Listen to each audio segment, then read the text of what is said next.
बिस्मिल्लाहिर्रहमानिर्रहीम। अस्सलाम वालेकुम नाज़रीन, मैं हूँ आसमा शिराजी। प्रोग्राम है फैसला आपका। कल पश्तून तहफ़्फ़ुज़ तहरीक के हवाले से DGI-SPR का जो स्टेटमेंट आया था, उनकी प्रेस कॉन्फ्रेंस थी। उसके बाद आज काबीना ने भी फैसला किया कि वो PTM के खिलाफ कार्रवाई करेंगे। कार्रवाई कैसी होगी, ज़ाहिर है कि इसकी डिटेल्स मौजूद नहीं है, लेकिन जो फिरदौस आशिक अवान साहिबा की जो प्रेस कॉन्फ्रेंस थी उसमें उन्होंने वाज़े लफ्ज़ों में कहा कि कल जो हिकमत अमली तय की गई है उसको मज़ीद जो है आने वाले दिनों में वो लॉ इन्फोर्समेंट एजेंसीज़ और जो सिक्योरिटी ऑपरेटर्स हैं उनके साथ मिलकर सियासी लीडरशिप इस एजेंडे को मीडिया के साथ एक वाज़े अंदाज में शेयर करेगी। ये भी उन्होंने कहा था कि ज़ीरो टॉलरेंस होगी पाकिस्तान के गद्दारों और पाकिस्तान के कौमी मफाद को दाव पर लगाने वालों के लिए। हुकूमत या अफवाज जो है वो उसके लिए ज़ीरो टॉलरेंस रखेंगे और दोनों अफवाज और हुकूमत इस मामले के ऊपर एक पेज पे हैं। तो ये तो आज ज़ाहिर है कि इंडोर्समेंट काबीना की तरफ से हो गई उस फैसले की, जो कि कल रावलपिंडी में हुआ था और DGI-SPR ने उस पर प्रेस ब्रीफिंग की थी। दूसरी तरफ मौलाना की आज बड़ी एक ज़बरदस्त स्टेटमेंट आई है। मौलाना ने जो PTM का इशू है उसके ऊपर रियासत के साथ खड़े होने का फैसला किया। उन्होंने कहा जी रियासत जो कहती है हम उनकी बात मानते हैं और हम ये समझते हैं कि रियासत तय करे, हम उनके साथ होंगे कि क्या कार्रवाई होनी चाहिए। दूसरी तरफ मदारिस के ऊपर जो है वो हुकूमत के मुखालिफ हो गए हैं। तो अब ये भी एक बड़ी इंटरेस्टिंग सिचुएशन है कि इस बारे में आगे जाके, क्योंकि उनकी ऑलरेडी एक मिलियन मार्च की और बड़े कामयाब उनके जलसे हो रहे हैं, वो ऑलरेडी चल रहे हैं, इसके ऊपर भी बात करेंगे। और साथ साथ ये कि आज एलिस वेल्स जो कि मौका मिला उन्होंने की है खातून तहफ़्फ़ुज़ तहरीक के बारे में उनसे सवाल पूछा गया था, हमने उनसे पूछा था, जिस पर उन्होंने जवाब दिया कि कोई भी अलहदगी पसंद जो तहरीक है उसके पीछे अमेरिका नहीं है। और दूसरी इंपॉर्टेंट बात उन्होंने कही जो NDS रॉ के सबूत मिलने के बारे में, उस पर भी उनका मौक़िफ़ जो था वो सामने आया कि इस बारे में उनके वो क़तई तौर पर लाइल्म हैं कि क्या उनको सपोर्ट PTM को वो कर रहे हैं कि नहीं कर रहे हैं, और हमारे पास इसका कोई सबूत भी मौजूद नहीं। जो नॉन कलदम तंजीमें हैं उसके ऊपर भी अमेरिका ने कहा कि वज़ीर आज़म पाकिस्तान ने जो बातें कही हैं हमें यकीन है कि उसके ऊपर वो अमल दरामद करेंगे, और वो बड़े खुशाइंद इक़दामात हैं जो कि हुकूमत पाकिस्तान इस सिलसिले में ले रही है। ये एलिस वेल्स साहिबा ने आज फरमाया पाकिस्तान के अंदर, और बड़ा इंपॉर्टेंट दौरा है ये तालिबान के हवाले से भी और ज़ल्मे खलीलज़ाद जो कि दोनों तरफ आए हुए हैं उसके हवाले से भी बड़ी इंपॉर्टेंट बातें उन्होंने आज हमसे शेयर की। ये तो हो गई कुछ PTM और PTM के हवाले से बातें। एक और इंटरेस्टिंग डेवलपमेंट आज हुई है, वो ये है कि मोहसिन दावड़ साहब, गुलाला इस्माइल और मीना गबीना जो कि PTM के अहम लोग हैं, ये आज इनकी मुलाकात हुई अब से थोड़ी देर पहले पार्लियामेंट हाउस में आसिफ जरदारी साहब से और बिलावल भुट्टो जरदारी से। कल भी बिलावल ने कहा था कि हम इनको इंगेज करने के लिए तैयार हैं। क्या पाकिस्तान तहरीक इंसाफ ये मौका पाकिस्तान पीपल्स पार्टी की नौजवान क़यादत को देगी कि वो बात करें, या खुद प्राइम मिनिस्टर जिन्होंने अपना कैंडिडेट विड्रॉ किया था इलेक्शंस के अंदर, इस सिनेरियो के अंदर यहाँ पे वो खुद आगे बढ़ेंगे और इनको इंगेज करेंगे और इनसे बात करेंगे? ये बड़ा एक पर्टिनेंट सवाल है जिस पर बात हम करेंगे। साथ साथ आपको बताते चलें मौलाना जो मज़ामती तहरीक चलाना चाहते हैं, लेकिन नून लीग पार्लियामेंट के अंदर बड़ी मुस्तरब है और बड़ी परेशान है। नून लीग के अरकान बड़े परेशान हैं। वो क्यों है, आगे जाके आपके साथ कुछ इनसाइड स्टोरी पाकिस्तान मुस्लिम लीग नवाज़ के जो है वो भी हम शेयर करेंगे। हमारे साथ जनाब उमर सरफराज चीमा साहब हैं, जो कि हमें याद आता है वो दिन के खान साहब के साथ एक ही शख्स होता था और काफ़ी लंबे अरसे तक वो चीमा साहब थे।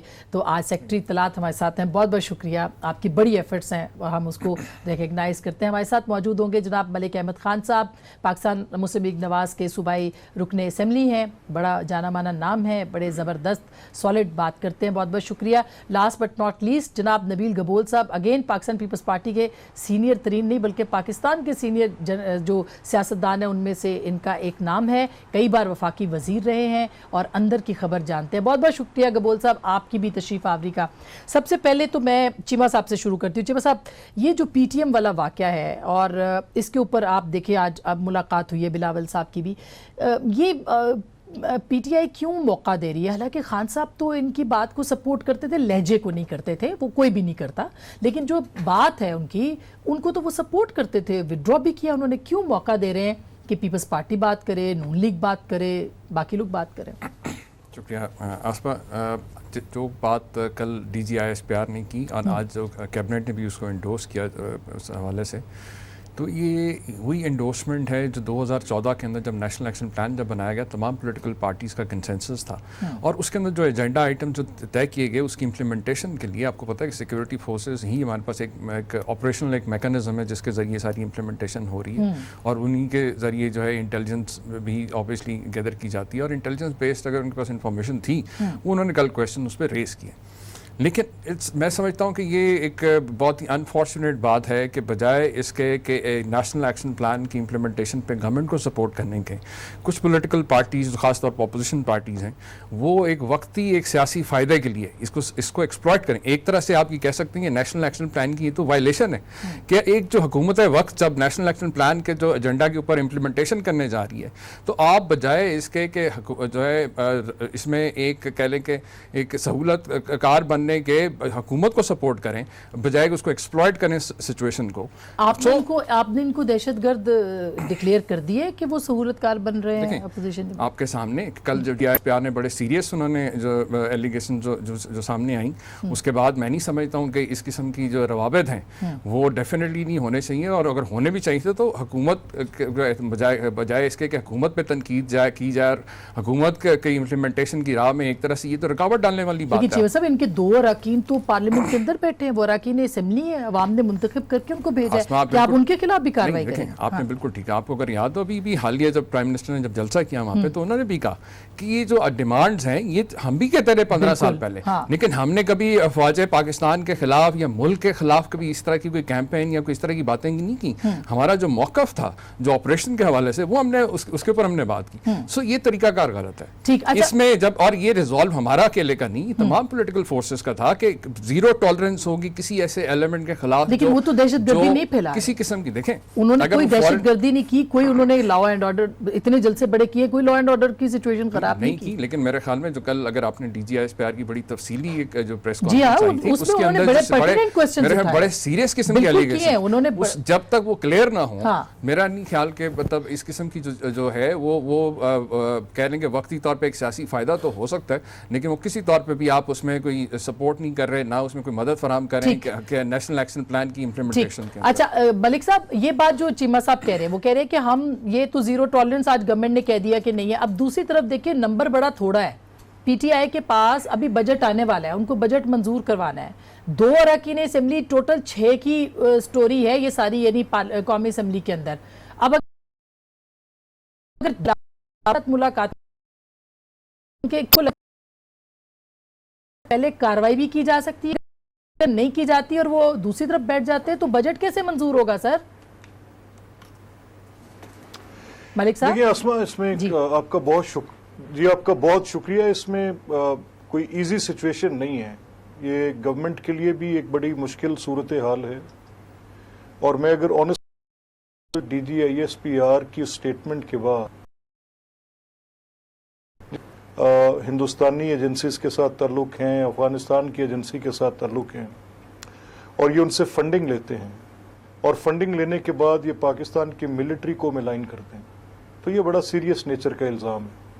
अब ये क्या सिर्फ एक मीडिया टॉक की हद तक रहने के बाद इंगेजमेंट्स की डिमांड करता है या DGISPR जैसे एक जिम्मेदार ओहदे के इस बयान के बाद उनके खिलाफ कोई कानूनी कार्रवाई का तकाजा करता है?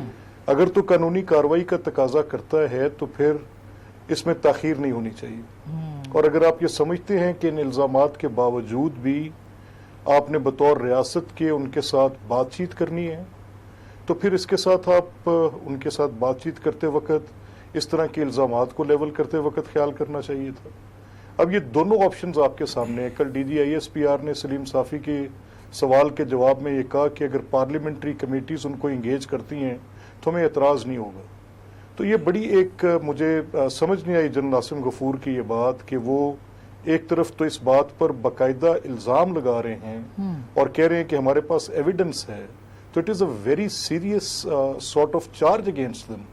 तो फिर उनकी बातचीत कैसे मुमकिन है, किस तरह से बातचीत होगी? वो तो फिर एक क्रिमिनल एक्ट के मुर्तकिब हैं जो सेडिशन के ज़िम्मे में आता है, वो तो एक ट्रेटर के ज़िम्मे में खड़े होने चाहिए और अगर उनकी बात में वजन है, इमरान खान मान रहे हैं कि उनकी बात में वजन है, आप बिलावल भुट्टो मान रहे हैं उनकी बात में वजन है, DGISPR की स्टेटमेंट में ये कि वहाँ पर अगर कोई वॉर इफेक्टेड होने की वजह से, लोकेलिटी के इश्यूज हैं, कोई चेक पोस्ट की वजह से मकामी लोग तकलीफ में जी हाँ। हैं, या वहाँ पे जो उनकी सेटलमेंट्स के इश्यूज थे, फंडिंग्स प्रॉपर नहीं हो सकी, या वहाँ पर ये समझा जा रहा है कि स्टेट का एग्रेशन है उस एरिया के अंदर, तो फिर स्टेट को उसको एड्रेस करना चाहिए। बिल्कुल।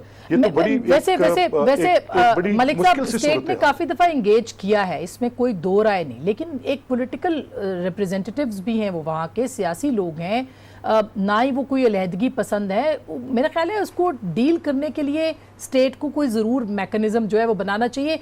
गबोल साहब, हमारी इत्तलात ये हैं कि शायद रेफरेंसेस इन दो MNAs के खिलाफ स्पीकर के ऑफिस में दायर किए जाएंगे, यानी उनकी नाअहलियत के लिए वो तरीक़ाकार आपको पता है। क्या आपको लगता है कि इस स्टेज तक मामला जो हैं वो आ सकते हैं, और अगर आते हैं तो बजट कैसे पास होगा? 6 का तो वो इन लोगों ने हुकूमत के खिलाफ, प्राइम मिनिस्टर के खिलाफ वोट नहीं किया था, हक में नहीं किया था और खिलाफ भी नहीं किया था, तो कैसे होगा ये सारा? आपको क्या लगता है बजट के हवाले से? देखिए, मैं थोड़ा तफसीली इस पे आपसे बात करना चाहता हूँ। मैं जी। थोड़ा पीछे आपको ले जाना चाहूँगा। आपको याद होगा कि DG ISPR major general Asif Ghafoor ने ख़ुद कुछ अरसे पहले कहा था कि ये हमारे बच्चे हैं, जो पख्तून तहफ़्फ़ुज़ मूवमेंट वाले हैं, ये हमारे बच्चे हैं, और हम उनके साथ बातचीत भी कर रहे हैं, और उनके जो जायज़ डिमांड्स हैं वो हम सब पूरा करने के लिए तैयार हैं। मैं ख्याल लेकिन कोर कल का कमांडर जो- ने कहा था, पेशावर के कोर कमांडर ने, लेकिन ठीक है, इदारा समझता है। उन्होंने कल भी कहा कि बाजवा साहब कहते हैं कि नहीं, इनको आपने नहीं कहना, तो हम जी। इसलिए लीनियंट रहे उनके लिए। अब आप देखें ना कि हमारे पाकिस्तान की अफवाज ने, हमारे पाकिस्तान की अथॉरिटीज़ ने इनको 2 साल तक समझाने की कोशिश की। जब ये मूवमेंट शुरू हुआ, उस मूवमेंट से लेकर कल तक जो प्रेस कॉन्फ्रेंस थी, कल देखें, कल उसने कहा ना time is up. Time is up का मतलब ये है कि उन्होंने इंटेलिजेंस एजेंसीज़ ने अपनी पूरी इंफॉर्मेशन गैदर की है, जिसके बाद उन्होंने ये स्टेटमेंट उनको देना पड़ा कि पाकिस्तान के ख़िलाफ़ काम कर रहे हैं वो। और पाकिस्तान के ख़िलाफ़ जब कोई इदारा या कोई भी जमात काम करता है, चाहे वो PTM हो, चाहे वो MQM हो, तो फिर मैं समझता हूँ कि उनके लिए पे सॉफ्ट कॉर्नर नहीं होना चाहिए, किसी को भी सॉफ्ट कॉर्नर नहीं होना चाहिए।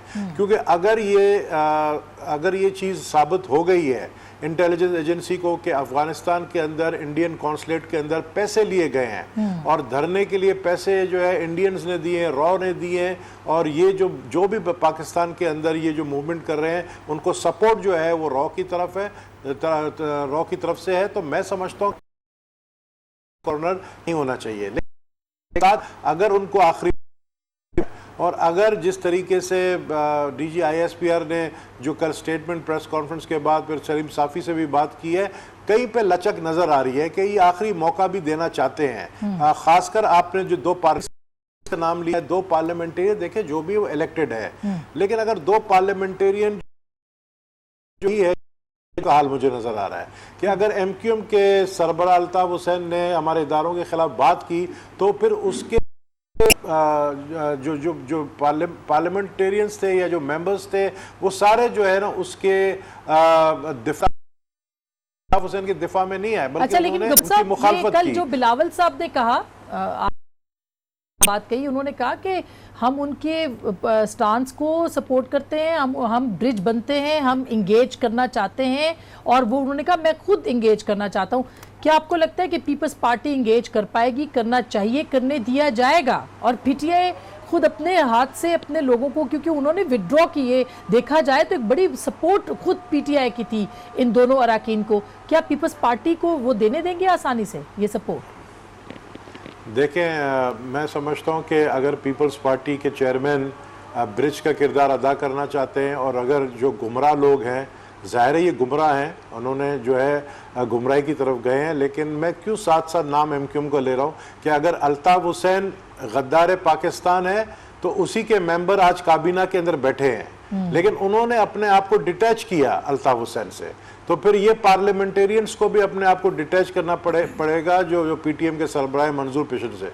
तो मैं समझता हूँ कि इनको अपना जो मौक़िफ़ है वो उस पर तब्दीली लानी पड़ेगी, और जो एविडेंस है हमारे इंटेलिजेंस एजेंसीज के पास कि ये फंड्स लेते हैं रॉ की तरफ से, तो इनको आकर इनकी अभी तक कोई क्लैरिफिकेशन नहीं आई है। हाँ। और इन्होंने कहा कि हमने असेंबली के अंदर तकरीर करने की कोशिश की, लेकिन हमें करने नहीं दिया गया। मैं समझता हूँ कि ये जो 2 पार्लियामेंटेरियन है, इनकी तकरीर से ज़्यादा जो PTM को चला रहा है उस शख्स की जो है क्लैरिफिकेशन आनी चाहिए। अगर तो वो समझता है कि उसके ऊपर ये इल्जाम है तो अपने आप को वो पेश करे कानून के सामने। गबोल साहब, कुछ खान साहब ने इलेक्शन से पहले, इलेक्शन के दौरान पीटीएम के लिए कोई बातें की। अभी 24 को तो उन्होंने साफ कहा कि हमें इनका लहजा, ये जो लहजा ये ठीक नहीं है, लेकिन वो इलेक्शन से पहले पीटीएम के लिए क्या कहते थे वो मैं आपको सुनवाना चाहती हूँ, जरा सुनिएगा। ये जो बातें कर रहे हैं वो ठीक कह रहे हैं, इसका हल गलत है। आप फौज को गालियां निकाल रहे हैं, देखो फौज का कसूर नहीं है, जिसने फौज को भेजा था उसका कसूर है। कई चीजें बिल्कुल ठीक है, मैं खुद कह रहा हूं कि चेक पॉइंट कम होने चाहिए, मैं खुद जनरल बाजवा से बात करूंगा। हमारे पीटीएम बात वो ठीक करते हैं, लेकिन जिस तरह का वो लहजा इख्तियार कर रहे हैं वो हमारे मुल्क के लिए ठीक करना, इस तरह के नारे मुझे आज बताएं कि पाकिस्तान को क्या फायदा होगा, कबायली इलाके को इससे क्या फायदा होगा। यहाँ लोग हैं जो नौजवानों को इंतशार की तरफ, ऊपर से इनके जो ऐसे लीडर हैं जिनको बाहर से पैसा, इस वक्त कबायली इलाके में चाहिए, हमें किस किस्म का इंतशार नहीं चाहिए।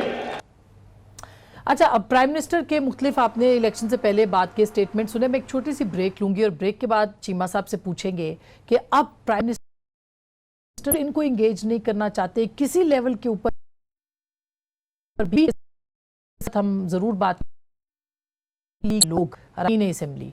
वेलकम बैक नाजरीन, एक दफ़ा फिर आपको खुशामदीद कहते हैं। इस हिस्से में हम ज़रूर बात करेंगे पाकिस्तान मुस्लिम लीग नवाज़ की, जो कौमी असम्बली के अंदर इनके जो 2-3 पिछले पार्लिमानी कमेटियों के इजलास हुए हैं उसके अंदर इस्तराब है, MNAs के अंदर इस्तराब है, क्योंकि मियाँ शहबाज शरीफ साहब लंदन में हैं, वो वापस नहीं आ रहे हैं। लंदन में आपने उनकी मसरूफियात देखी हैं, तबीयत उनकी ठीक नहीं है, शायद इसीलिए वो वॉक शॉक वहाँ पे ज़्यादा कर रहे हैं और उनकी फुटेजेस हम देखते नज़र आते रहे हैं वो हमें मुख्तलिफ़ जगहों पे। बहरहाल यहाँ पे पार्लिमानी पार्टी जो है वो बिल्कुल एक तरह से अपने आप को समझती है कि उनके ऊपर कोई इस वक्त क़यादत नहीं है। क्या क्या लोग समझ रहे हैं ये हम ज़रूर आगे जाके बताएंगे, लेकिन क्या PMLN की जो क़यादत है उसके साथ अगर वो मियाँ नवाज शरीफ भी बाहर चले जाते हैं तो नून लीग को नुकसान होगा। मलिक साहब, आपकी जमात के अंदर इतना इस्तराब है, आई एम श्योर कि पंजाब असम्बली में भी होगा, कौमी असम्बली के अंदर भी है, बजट बिल्कुल सर पे खड़ा है, पार्टी आपकी डिसऑर्गेनाइज हो रही है, क्या आपको लगता है कि दरार पड़ चुकी है आपकी जमात के अंदर? नहीं, असल में मैं समझता हूँ कि ये तासुर दुरुस्त नहीं है। ऑब्वियसली ये बात तो हकीकत पर मबनी है कि इस वक्त एक मुश्किल सूरत हाल पार्टी पर है, पार्टी लीडरशिप के ऊपर जो भी सूरत हाल है, मियाँ नवाज शरीफ साहब आपके सामने जो मुकदमात का सामना है, ये सारी सूरत हाल अपनी जगह पर मौजूद है जी, लेकिन पार्लिमानी सियासत में भी और अपोजिशन में भी अपना भरपूर किरदार अदा करेंगे। ये क्योंकि इवेंट्स जो थे उसकी सीक्वेंस अगर आप देखेंगी कि मियाँ शहबाज शरीफ साहब जेल में थे, बेल मिलने के बाद फिर वो अपने कुछ फैमिली के बिजनेस में उनको जाना पड़ा और वापस भी वो जल्दी आएंगे, इसमें भी कोई शक नहीं है। कुछ उनके मेडिकल चेकअप्स वगैरह की भी बात थी और कुछ उनकी उन्होंने यहाँ से जाते वक्त बताया कि उनके फैमिली में कोई जिस तरह की एंगेजमेंट थी उसकी वजह से वो गए हैं, लेकिन अब he will be back soon. और ये जो इस्तराब की बात है कि जमात में कुछ ऐसी कैफियत है कि करते हैं इस चीज़ को कि पार्लिमानी सियासत में जिस तरह से एक फोर्सफुल तरीके से वहाँ पर अपोजिशन इस अंदाज में हो कि नहीं, मगर मलिक साहब अभी तो आपकी बिल्कुल वो एक फोर्सफुल पॉलिटिक्स हमें नजर नहीं आ रही। 8-9 महीने गवर्नमेंट की परफॉर्मेंस पे आप तनकीद करते हैं, मगर हमें लिटरली कोई गवर्नमेंट के लिए कोई प्रॉब्लम नजर नहीं आ रही, कोई अपोजिशन मौजूद नहीं है, तो इसका मतलब तो ये कि पार्टी कॉम्प्रोमाइज्ड हो गई है। नहीं, असमा देखिए, मैंने आपसे कहा ना कि कुछ आपने इसको बिल्कुल एक आइसोलेशन में कोई एक अपना पॉइंट ऑफ व्यू इस पे नहीं हम कायम कर सकते। मैंने आपसे पहले अर्ज कहा कि एक डिफ़िकल्ट सिचुएशन पार्टी लीडरशिप के लिए है, इसमें कोई शक नहीं है। मियाँ नवाज साहब के साथ उनकी फैमिली के जो मिसहैप्स थे वो आपके सामने हैं। शहबाज साहब जेल में थे और जेल में आने के बाद उनकी कोई फैमिली इंगेजमेंट के सिलसिले में वो गए, लेकिन ये ऐसा सिलसिला नहीं है कि इसके साथ कोई ऑपोजिशन के उस रोल में कोई कमी आएगी। ये भी गवर्नमेंट के पहले 6-8 माह थे और जो इसकी सूरत हाल हमने जहाँ पे आवाज़ उठानी थी अपनी भरपूर तरीके से उठाई। पार्लियामेंट के अंदर भी और पार्लियामेंट के बाहर भी हमने जहाँ पर बात करने वाली थी की हम, लेकिन हम ये नहीं चाहते कि हम सिस्टम को डिसरप्ट करें। हम अच्छा, आप ये नहीं चाहते गबोल साहब, पीएमएलएन नहीं चाहती नहीं, कि देखिए, जी मलिक साहब, मैं आपकी बात को ये कहना जी देखिए, मैं सिर्फ ये कहना चाह रहा हूँ कि यहाँ थोड़ा सा फर्क ये जरूर है कि हम एजिटेशनल पॉलिटिक्स की तरफ अभी हमारा कतई तौर पे, चाहे हमें हुकूमत की कोई कमजोरी नजर आएगी तो उसकी निशानदेही हम जरूर करेंगे, उसको हम पार्लिमानी अंदाज में करेंगे। और ये एक तासुर इससे ये उभर रहा है गालिबन शायद कि क्योंकि बहुत ज्यादा इस्टेब्लिशमेंट के रवैये के ऊपर तनकीद नहीं कर रहे तो शायद ये कमजोर ऑपोजिशन है गालिबन। इससे अगर कोई तासुर उभरता है तो शायद उभरता हो, नहीं, शायद नहीं, यकीनन उभरता है कि इतना बड़ा नंबर और इतनी कमजोर अपोजिशन, इतनी कॉम्प्रोमाइज्ड अपोजिशन। नहीं देखें जी, ये चीज। अच्छा नहीं, देखिए आसमा, देखें मलिक साहब, मैं गबोल साहब के पास भी एक सवाल जी, इसमें थोड़ी जी नहीं, मुझे इस पे आपके इसी सवाल पर मुझे आपसे ये कहकर आगे जाना है कि अगर ये तासुर इसलिए उभर रहा है कि बिलावल साहब जो बात कर रहे हैं वो डायरेक्टली हेड ऑन एस्टेब्लिशमेंट को ले रहे हैं, और अगर पीएमएलएन की लीडरशिप नहीं ले रही तो ये तासुर उभरता है। हाँ। ये तो मैं खुद आपसे कह रहा हूँ कि ये तासुर इस बुनियाद पर उभरता है। हाँ। जहां तक हुकूमत के साथ अपनी इस तनकीद की बात करना है या हुकूमत के किसी फैसले को गलत कहना या उनकी किसी कमजोरी को पॉइंट आउट करना है तो पार्लियामेंट के अंदर उसकी कोई कमी नहीं है। अच्छा, सिर्फ यही एक पहलू है जिस पर आप बात कर रहे हैं। अच्छा गबोल साहब, आप क्या कहते हैं? उन्होंने कहा कि ठीक है, हम उस तरह का हमारा वो रोल नहीं है, लेकिन एजिटेशनल पॉलिटिक्स हम नहीं कर रहे, लेकिन करेंगे। बिलावल साहब का उन्होंने कहा कि वो करते हैं जब, तो हमने ये देखा है कि पीएमएलएन के लोग बिलावल के पीछे खड़े होते हैं, बिलावल साहब के, जब वो पॉलिटिक्स कर। इसका मतलब ये है कि बिलावल साहब ने पार्लिमानी सियासत के अंदर जो वैक्यूम था उसको फिल करने की कोशिश की है, और पीपल्स पार्टी को इसका फायदा होगा आगे जाके, या पीपल्स पार्टी भी कॉम्प्रोमाइज्ड हो जाएगी जिस तरह के केसेस जरदारी साहब के खिलाफ आ गए? देखिए, आपने बिलावल के कल की भी प्रेस कॉन्फ्रेंस सुनी होगी, तो कॉम्प्रोमाइज़ तो वो किसी सूरत में नहीं होंगे। उन्होंने जिस तरीके की जो बातें की हैं, मैं समझता हूँ कि एक मौका मिले। देखिए, सियासत इज़ अ चेस गेम, या शतरंज का जो है ना मोरे होते हैं सियासत के। आपको किस तरह, किस वक्त अपने बादशाह को किस तरह आगे करना है, अपने घोड़े को किस तरह पीछे करना है। हमें मौका मिला है, बिलावल को मौका मिला है, क्योंकि इस वक्त पीएमएल नून एक बहुत बड़ी जमात होते हुए भी लीडरलेस है, और उनके लीडर जब नहीं है पार्लियामेंट के अंदर और एक बड़ी तादाद में पार्लियामेंटेरियन मौजूद हैं, तो जाहिर है वो कोई लीडर की तलाश में होते हैं कि जी हम किसके पीछे खड़े रहें। तो मेरे ख्याल में एक अंडरस्टैंडिंग है कि बिलावल जो है वो लीड करेगा ऑपोजिशन को, और बिलावल जिस तरीके से लीड कर रहा है, आप बिलावल के पार्लियामेंट के अंदर भी स्पीचेस सुने तो आपको यही नज़र आएगा कि जो सही मानों में ऑपोजिशन का किरदार बिलावल ही अटेंड कर रहे हैं, और as de facto leader of the opposition है। मैं समझता हूँ कि इससे ये भी फ़र्क नहीं पड़ेगा, जिस तरह 2002 में आपको याद होगा जब हम एमएनए थे और शहीद बेनज़ीर भुट्टो साहब जिला वतन थी, उस वक्त मुशर्रफ के दौर में जब वो जिला वतन थी तो उन्होंने मखदूम अमीन फ़हीम मरूम साहब को जो है पार्टी का हेड बना के जो है वो जेल जाएंगे। मुझे नजर आ रहा है कि वो भी लंदन चले जाएंगे, और शहबाज शरीफ भी मुझे नजर नहीं आ रहे कि वो जल्द वापस आएंगे, लेकिन अल्टीमेटली आएंगे जरूर। तो लेकिन वो फर्क नहीं पड़ेगा अगर वो अपनी पार्टी। गबोल साहब, इसका नुकसान और होना चाहिए। बहुत सारे अरकान असेंबली ये कहते दिखाई देते हैं कि हमारा इस पार्टी में क्या बचा है, वो जो बयानिया था वोट को इज्जत दो वाला वगैरह, वो तो सब गायब हो गया।